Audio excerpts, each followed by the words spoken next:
It is my pleasure to introduce our presenter, Mr. Vince Rapisura, President of the Social Enterprise Development Partnerships, who will share key findings from the Socialized Housing Study Report. Sir Vince, take it away. Hello, buenos dias. Magandang umaga pa po sa amin dito. Kanina pa po kaming 2:00 ng madaling araw dito sinusubaybayan ng ating Socialized Housing Forum. At ito po ang aking presentation ngayong araw na ito. So ito po ay pinamagatang from compliance to communities, building collaborative pathways for socialized housing. Ang gusto po natin dito ay sana makapagtulungan ang gobyerno, pribadong sektor, civil society organizations at ang academe upang malutas ang krisis sa pabahay. Gusto nating mapadali ang pag-uusap sa financing, mapalalim ang pag-uusap sa financing, mga kailangang baguhin o i-update na batas o polisiya, at kung paano natin ilalagay bilang prioridad ang kapakanan ng mga nangangailangan ng pabahay. In particular, gusto nating mapalakas ang kolaborasyon ng gobyerno, microfinance institutions, developers at grassroots organizations para sa pabahay. Ang goal natin ay hindi lang ang kipagdialogo, kundi mas gusto natin ng mga aksyon para makapag-contribute tayo sa production ng socialized housing. Sa pag-aaral po na ito na ipipresent ko sa inyo ngayon, nais nating pasalamatan ng ating mga key informants at sa mga ginawa nating pakikipanayam sa kanila at sa mga microfinance institutions na nagbahagi ng kanilang loan product designs. Nakasulat sa ating saligang batas na dapat ang gobyerno kasama ng pribadong sektor ay magbigay ng disente at abot-kayang pabahay sa mga underprivileged at mga homeless.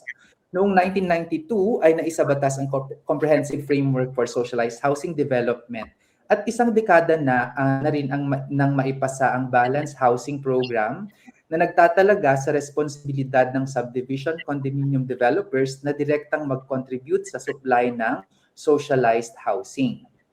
Ang focus ng study ng ating pag-aaral ay ang mga nano-enterprises at iba pang mga informal sectors tulad ng mga magsasaka at mangingisda na may assets na mas mababa pa sa 150,000 pesos. Ito ay lower subset ng microenterprise na maaaring magkaroon ng hanggang 3 milyong pisong ari-arian. Kasama na rin dito ang mga kumikita ng minimum wage pababa. Sa makatuwid, ang mga low-income group po talaga ang focus ng ating pag-aaral. Pero para mabigyang mukha ang mga tinutukoy natin, gusto kong ipakilala si Boyet, isang magsasaka at mangingisda sa Surigao del Norte sa siyudad ng Bislig sa Barangay Caguyaw. Sa ilalim ng puno na yan po, na malapit sa tabing ilog ang bahay ni Boyet. Ito naman po si Cecil, isang sari-sari store owner na kapitbahay ni Boyet. Ayan, para makita natin ang kanilang, magkaroon ng mukha ang ating pinag-uusapan. Dito naman sa gilid ng Barangay Road nakatayo ang bahay kubo ni Cecil. Napakasimple ng kanilang pamumuhay, malapit sa kanilang mga hanap buhay at napapaligiran ng likas na yaman. Gusto lang naman nilang magkaroon ng maayos na bahay, si Boyet at saka si Cecil. Pero ganitong klaseng pabahay ang ipinagpipilitan natin sa kanila. Siksikan, maliit ang espasyo, at malayo sa sentro ng kanilang pangkabuhayan. Bahagi ang pabahay sa mga social safety nets na ipinangako sa ating saligang batas kasama ng edukasyon, kalusugan, isama na rin natin ang disaster protection at pension. May mga advancements na tayo sa sa larangan ng edukasyon, kalusugan at pensyon, pero sa housing o pabahay, napakalaki ng ating problema at kakulangan. Isa ito sa mga dahilan kaya sa panahon ng sakuna o disaster ay vulnerable ang marami sa ating mga kababayan.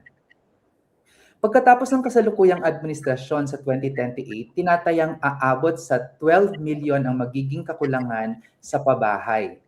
8 sa bawat 10 ay kabilang sa socialized housing.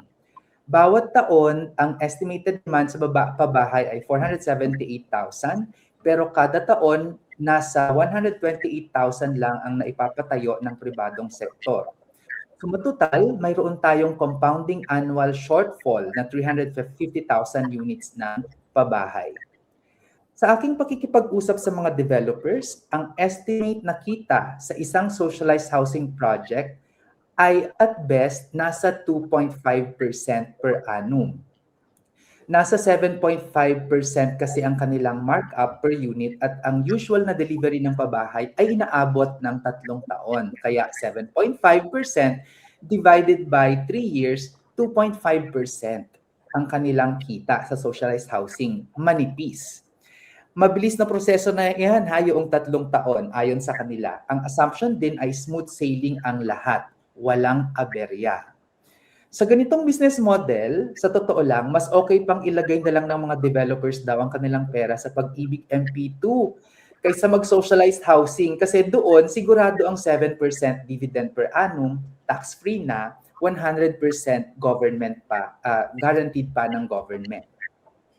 Sa kabilang banda, nasa 20% per year ang pinakamababang kita kung ang gagawa ng bahay ang developer para sa mid-market at high-end market. Dito, gets na natin kung bakit ang mga developers gusto sa mid to high-end market magpatayo ng bahay. At the end of the day kasi, syempre, business pa rin sila at hari ang kita o profitability. Ang sabi nga ng isang developer ay kung pure socialized housing ang program ang gagawin para kang kumuha ng batong ipinupok mo sa ulo mo. Ang essence kasi ng socialized housing natin ay dapat tinutulungan ng mga mayayaman sa lipunan ang mga kapos at inaasahang ang mga developers ang magsasakatuparan nito. Pero hindi ito ang mindset ng mga developers dahil bilang negosyo, dapat ay kumikita ang bawat product line nila. Most developers see the socialized housing as a compliance burden rather than as a mechanism of the government to produce housing for the marginalized sector through them. Nakaasa lamang ang pagtatayo ng mga socialized housing sa cross-subsidy model na ito. Hindi kayang maging stand-alone product ang socialized housing ng developer. Kinakailangang tanggapin na hindi kakayanin na market-based solutions lang ang gagamitin para masolusyonan ang krisis sa pabahay. Hindi sapat na balanced housing lang ang gagamitin dahil sa isang dekadang pag-i-implement nito ay lalong lumulobo ang kakulangan sa pabahay. Isang napaka-obvious na sign na hindi gumagana ang batas. Ang target market sa socialized housing, katulad ni Cecil, na isang nano-entrepreneur at Boyet na farmer-fisherman, kaya lamang magbayad ng monthly amortization na 800 hanggang 2,000 pesos kada buwan. Sa 30-year loan using the subsidized interest rate ng Pag-ibig, ito ay nasa 100,000 pesos hanggang 400,000 pesos lang na pabahay. Pero ang nakikita natin on the ground, ang presyo ng mga socialized housing units ay nasa upper end ng ceiling na nasa 4,100 pesos. Malayo sa kayang bayaran ng mga low-income groups. Sa ganitong sitwasyon, ang mga minimum wage earners aabot sa 40% ng kanilang sweldo ang gagastusin sa pabahay. Nangangahulugan ng kakaunti na lamang ang matitira para sa kanilang mga pang-araw-araw na pangangailangan.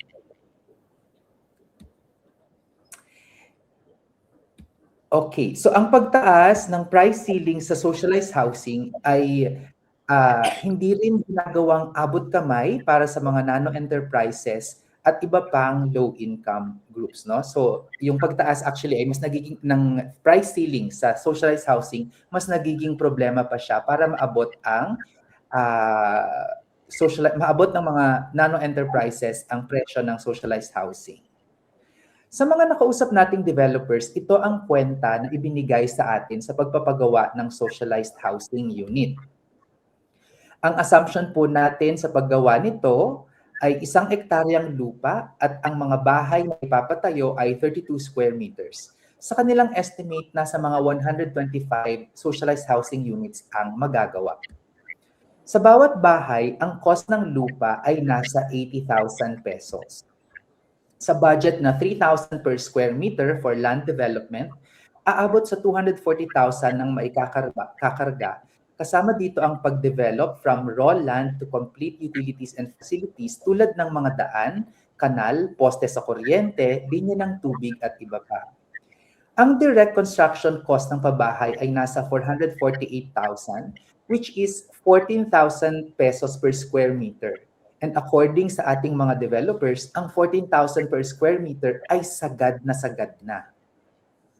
Ang financing cost, overhead at licensing ay nasa 138,000 pesos.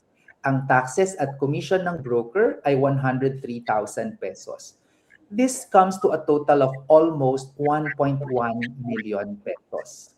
Sa ganitong costing, lalagpas sa 950,000 na price ceiling ang presyo ng bawat socialized housing unit. Kasama na po dyan ang 76,000 pesos na manipis na kita ng developer sa bawat unit ng socialized housing sa loob ng 3 taon na development. Dahil sa pag-develop at pagbenta ng socialized housing unit ay often ito ay mababa, no? Nagkakaroon ng operational losses ang mga developers. Kaya mas preferred nila na maglagay na lang ng escrow as compliance.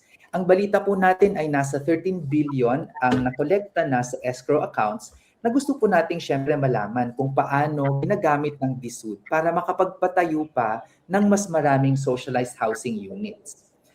May inilabas din na ruling ang DOJ na hindi sapat ang amount na nailagay sa escrow compliance kumpara sa itinalaga ng batas. Sa katunayan, marami po sa mga developers ang mas gusto ang actual na magpatayo ng socialized housing units bilang compliance dahil dito ito ay recoverable compared sa escrow. Kung susuriin natin ng mabuti, regressive taxation po ang epekto nito dahil ang costing ng public infrastructure na shouldered ng mga low-income groups ay roughly pareho lang sa mid to high-end markets. Papalo sa hanggang 62% ang cost ng public infrastructure at land development sa socialized housing at ang 38% lamang po talaga ang napupunta sa actual construction ng bahay. This means na ipapasa sa balikat ng mga low-income groups ang napakalaking development cost na ito na dapat responsibilidad ng gobyerno. Imbes po sana na puro flood control projects na tantad ng korupsyon, dito na lang i-channel ng gobyerno ang budget dahil malaking ginhawa po ito ang maidudulot nito sa karaniwang Pilipino upang guminhawa ang buhay. Ang critical call to action natin ay mag-break free tayo sa rigid subdivision framework na nagba-blindly assume that all housing developments must adhere to large-scale urban-centric subdivision requirements. This inflexibility currently prevents small players from participating and actively punishes rural and agri-enterprise models. The regulatory environment must create alternative compliance spaces tailored for small players and rural settings, allowing farmers to build context-appropriate housing near their livelihoods without having to meet impossible subdivision standards. While microfinance institutions possess significant potential to bridge the financing gap for low-income earners, their current housing loan products exhibit structural mismatches. Traditional MFI housing loans typically feature highly restricted short-term payment periods of merely 1 to 2 years because housing is a fixed asset with a long-term depreciation period. Demanding rapid repayment forces a heavy debt burden on the client. Furthermore, these loans carry prohibitively high interest rates ranging from 28% to 36% per annum with low average loan amounts of only 100,000 pesos. Government financial institutions offer long-term financing at lower interest rate, but nano enterprises who do not have land ownership and farmers who only have agricultural land titles wouldn't qualify because they are excluded from their administrative policies. Both financing schemes ay hindi swak para matugunan ang financing sa babahay ng mga pamilyang may maliliit at irregular na kita. Kailangan po natin ng matinding pagtutulungan para magkaroon ng abot-kayang pabahay. Una na dito ang national government, particular ang DPWH at ang DSUD na dapat mangunang magpatayo ng mga infrastruktura at utilities sa mga proyektong pabahay. Napakahalaga nito dahil ipakita sa ating pag-aaral na ang infrastructure at related development costs ay nagpapabigat sa pasaning gastos ng mga nano-enterprises at lalong nagiging malayo ang pangarap na magkabahay. Pangalawa, dapat magbigay ang mga local government units ng equity sa pamamagitan ng pagdodonate ng lupa o paglalaan ng available lots para sa construction ng bahay. Kasama na rin dito ang waiver sa business permit tax para sa mga socialized housing projects. Siyempre, hindi rin dapat kalimutan na pabilisin at i-streamline ang proseso ng pagkuha ng mga permits. Pangatlo, ipagpatuloy ng Pag-ibig at SHAFC ang kanilang magandang gawain sa financing sa pamamagitan ng pag-scale up ng kanilang operations sa at least kalahating milyong pabahay ang mafa-finance at maitatayo sana bawat taon. Kasi ngayon ay nasa mga 20,000 units lamang po ang nafa-finance, ano? At kaakibat po nito ay nananawagan po tayo sa ating national government na bigyan ng malaking budget ang Pag-ibig, lalong-lalo na po ang SHAFC para po magampanan niya ang kanyang role sa pagpapatayo ng murang pabahay. Pang-apat, ang microfinance institutions ang nagsisilbing community risk managers, preparers, at localized collection agents ng Pag-ibig, SHAFC, NHA, at iba pang housing government agencies kasi sila ang nakakaintindi sa galaw ng mga nano-enterprises. At hindi ituturing ng mga nano-enterprises na ito ay libre kung ang mga ngolekta pa rin at magpapatakbo ng financing ay ang mga national government agencies. Binibigyan din ng aming pag-aaral na malaki ang potential ng microfinance institutions na masiguro ang repayment, community organization at mas magkaroon ng flexible na pathways para sa lower income at informal sector households. Ang private developers naman ang mismong nag-execute ng ating actual physical construction, whether vertical o horizontal, kailangan nilang magkaroon ng sense of corporate social responsibility, lalong-lalo na sa mga malalaking players. Sa ngayon, masyadong mabigat ang burden ng socialized housing na napupunta sa developer at ang masaklap nito, ultimately, na ipapasa ang mga cost sa buyers. Pero ang totoo, marami sa mga gastos na ito ay public in nature. Kabilang dito ang roads, drainage at electrical grids. Kaya ang proposal ay ilipat ang mga land development cost na ito mula sa developer papunta sa state at utility providers.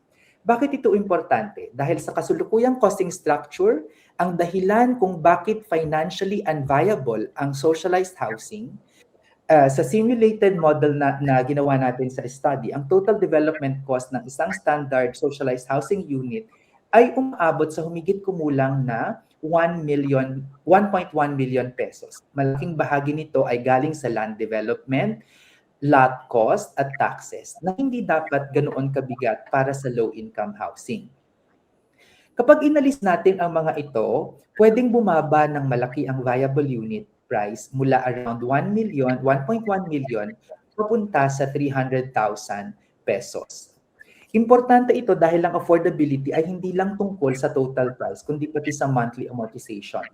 Ang affordability sweet spot para sa nano-enterprises, farmers, fisher folks, at below minimum wage earners ay nasa 800 to 2,000 pesos lamang kada buwan.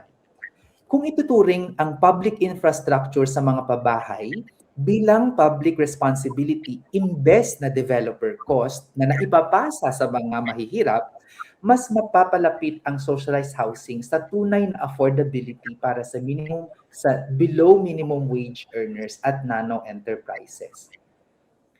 Affordability is not only being blocked by construction cost. Nahahadlangan din ito ng delays, redundancy at outdated rules.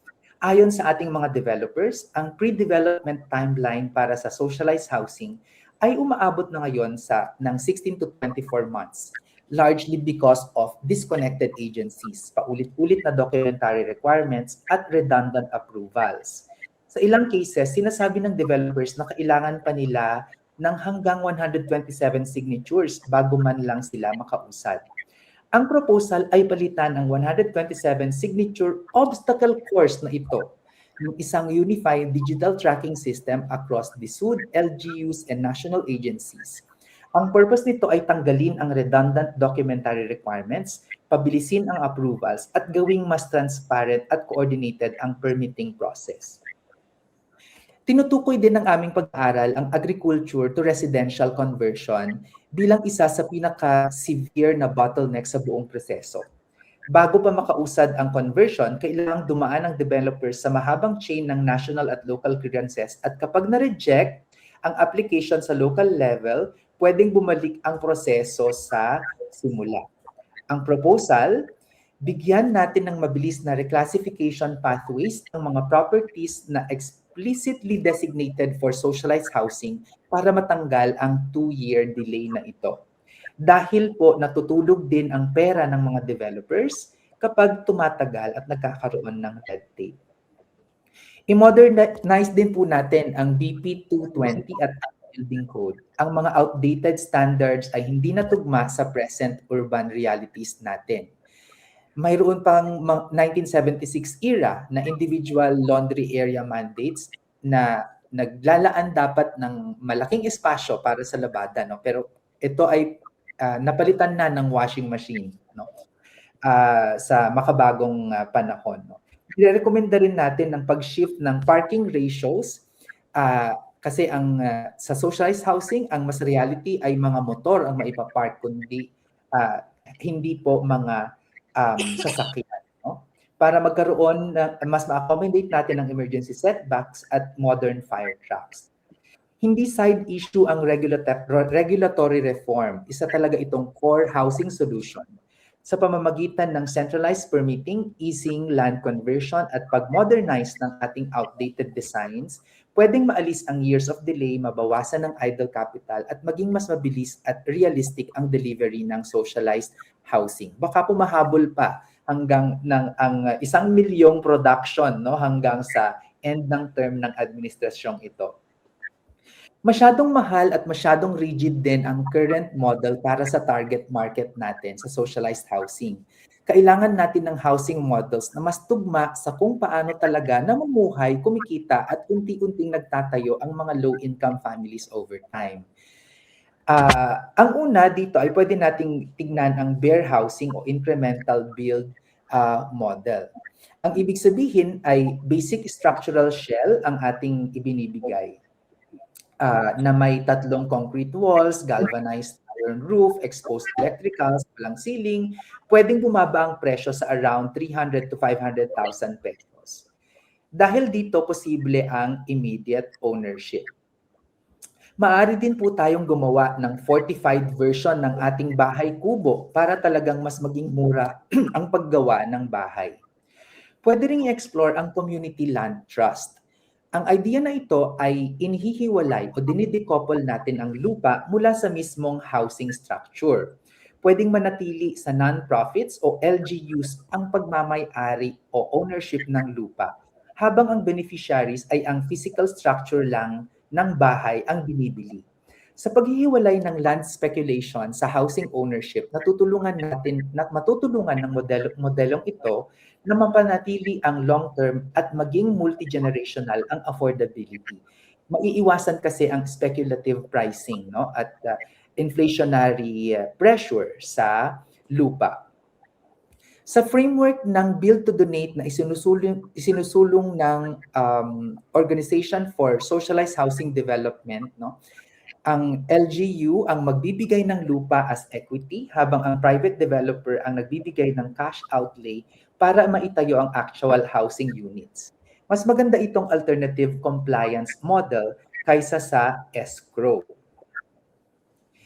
Ang mga mabubuong units ay maaari namang gamitin ng LGUs o national government bilang highly subsidized rental o ownership platforms para sa poorest households.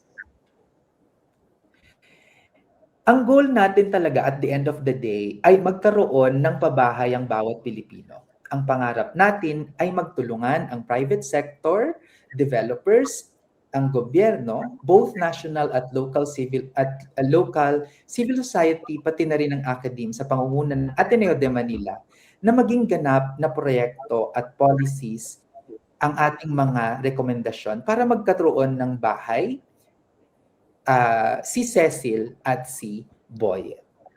Ayan. So maraming salamat po. Yan ang ating socialized housing report. Ako po si Vince Rapisura at ang lagi ko pong sinasabi, ang pagyaman na pag-aaralan at na pagtutulungan.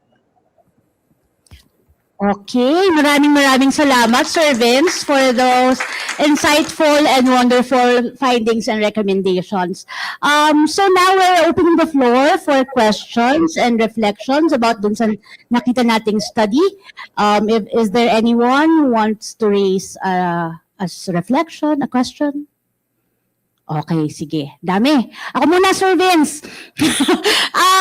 Kanina kasi may mga nabanggit na hindi lang ownership yung type na pwedeng i-explore about socialized housing. Is there any mention in the study that the study that was conducted about rental? Kasi ina-explore nila yung rental instead na ownership eh. Ano yung mga may nabanggit ba dun sa study natin about rental? Ang focus actually ng study natin ay sa end ng mga developers at saka sa microfinance institutions. Pero dahil po ako ay nagbubuhay OFW ngayon, no, marami tayong nakakasalamuhang mga overseas Filipino workers na ang thrust nila ng kanilang retirement plan ay ang pagpapatayo ng mga rental properties in the Philippines. So sa akin, maganda itong opportunity na ma-unlock kasi nasa 10 milyon ang mga OFW sa Pilipinas. O kahit sabihin nating 10% lang dyan ang magpatayo ng rental properties, 1 million rental properties ang mapoproduce.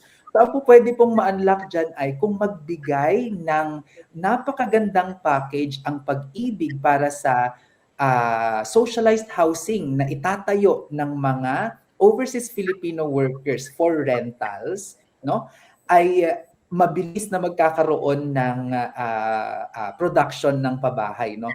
Actually ito yung isa sa mga ilalabas din natin, no, na panukala para sa Pag-ibig. At tingin ko ito ay isang low-lying fruit kasi maraming mga aspeto ng social problems natin ang ma-address. Kasi alam natin, for example, ang mga OFWs ay maraming social cost, no, ang migration. At sa pamamagitan ng pagpapatayo pala ng rental properties, ano, ay mapapaaga ang kanilang pagbabalik sa Pilipinas, masusolusyonan ang ating housing problem, masusolusyonan din ang migration cost.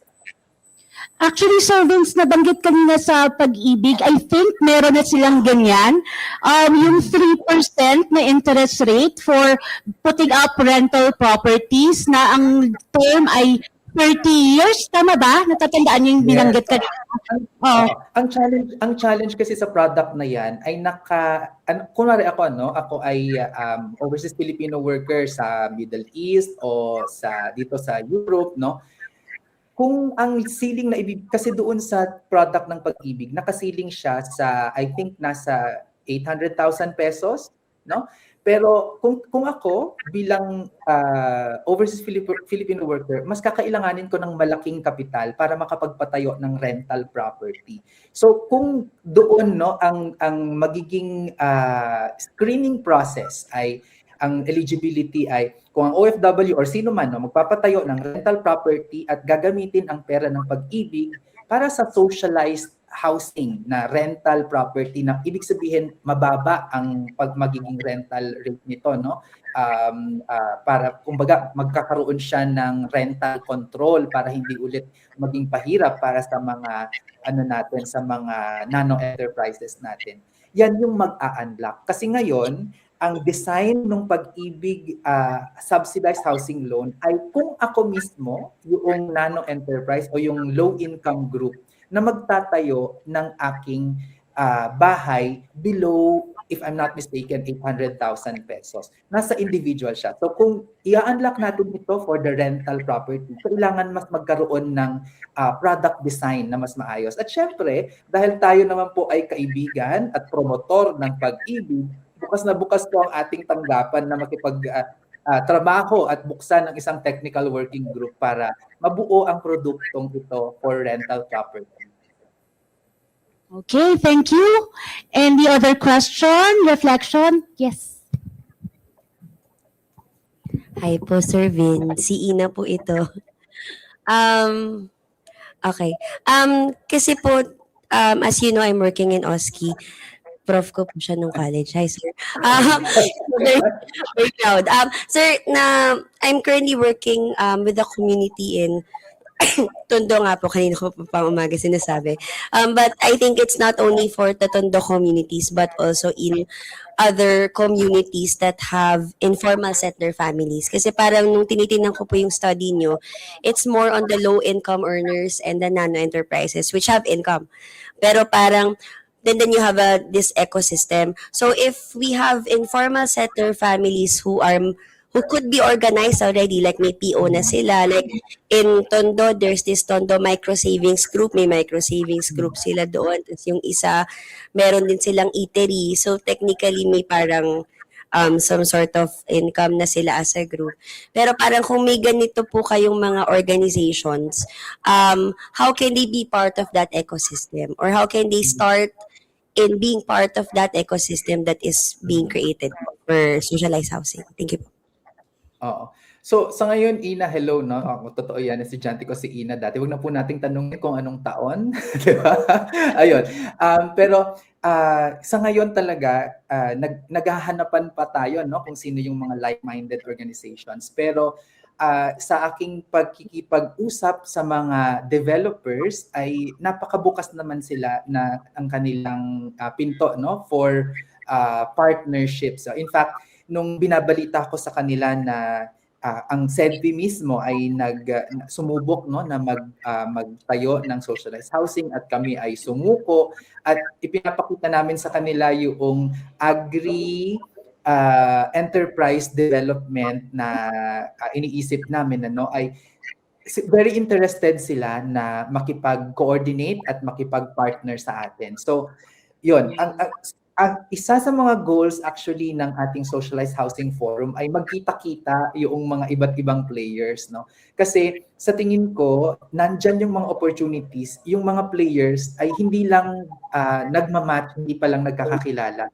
So, unfortunately, wala tayong dating app para sa socialized housing na sana online lang mag-match kung sino, ano. Kailangan nating buuin yung mga forum na ito para magkita-kita ang mga iba't ibang players. So katulad ng grupo ninyo sa Tondo, baka kung maipakita ninyo ang inyong sitwasyon, no, sa mga developers, sa government agencies, sa mga sa mga microfinance institution, ay baka makaisip tayo ng programa. Pero sa recommendations namin, kung may ma-adapt man doon na makukuha ang various participants dito sa ating forum ngayon, tingin ko hindi malayo na magkakaroon o makakahanap ng partner ang community ninyo. Okay po. Thank you po, sir. Okay, thank you very much. Last question siguro, si Arkel. Hi, Vince. Hello. Ang fresh mo ha at this time. Anyway, kanina po sinasabi yung academia, very important yung partnership with the academia. I'm just thinking how we can involve the students more. Ituloy ko na rin siguro yung question ni Anna kanina, si Anna is teaching NSTP for LM. But I am seeing the opportunity of how we can, kasi sinabi rin ito ni Sir Jack kanina, no, parang maganda sanang i-include na natin ang mga bata o mga estudyante ngayon in the discussion. Ikaw, what do you suggest? No? How can we start with that? Do we do a class? Do we put it in a module? What do you suggest? So, yung sa akin, ang tingin ko ay maganda na ipakita natin sa mga estudyante nga na mayroong ma-unlock na opportunities sa pag-solve ng socialized housing socialized housing problem natin. I think it's the same way na itinuturo natin sa mga social enterprise and microfinance classes natin na pinapakita natin sa mga estudyante yung mga options. Ako, maganda rin na magkaroon ng immersion ang mga estudyante natin doon sa mga areas kung saan mayroon talagang problema sa pabahay. At buuin natin yon, i-expose din natin sila sa mga developers para makita nila, okay, ito yung money-making venture at ito yung social mission na pwede nating ma-address, no? Pwede rin tayong mag-engage ng sa mga practicums natin, no, sa mga job, ano bang tawag doon? Summer OJT, sa mga OJT natin, no? Na mag-post, no, doon sa mga developers, pero na-orient na natin sila tungkol sa challenges sa socialized housing para kapag nagpunta sila doon, dala-dala nila yung background na doon, and then they can ideate, no, kung ano yung pwede nilang maitayong social enterprise afterwards. Unfortunately, yung talagang ecosystem ng socialized housing ay napaka-challenging dahil doon nga sa batas talagang ang aminado yung batas na hindi kakayanin na gobyerno lang, hindi kakayanin na pribadong sektor din lang, no? Ang kaso, yung ating batas ngayon ay hindi pa siya ganon ka-conducive for the private sector to flourish. Pero kung ma-unlock natin yun, gaya nga ng sabi ko, imbes na ilagay sa flood control yung mga perang yan, ay ilagay bilang public infrastructure sa mga pabahay, hindi na iisipin ng mga developers yung area na yon na i-recover as cost doon sa mga buyers natin. So magko-concentrate ngayon tayo doon sa pabahay. Another opportunity that I see is kung ilalatag natin yung value chain ng paggawa ng bahay, pwedeng mag-focus ang mga estudyante natin sa bawat parte, no? Baka may mag-specialize sa paggawa ng poste o pagde-design ng bahay, sa bubong, sa bintana. Yun, no? Maraming mga areas. At kapag nabuo natin yung value chain na yun, magkakaroon pa yan ng ripple effect ng local economic development kasi napakalaking industry ng housing. Correct. Sige. Thank you. Salamat. Okay, thank you. Anything else?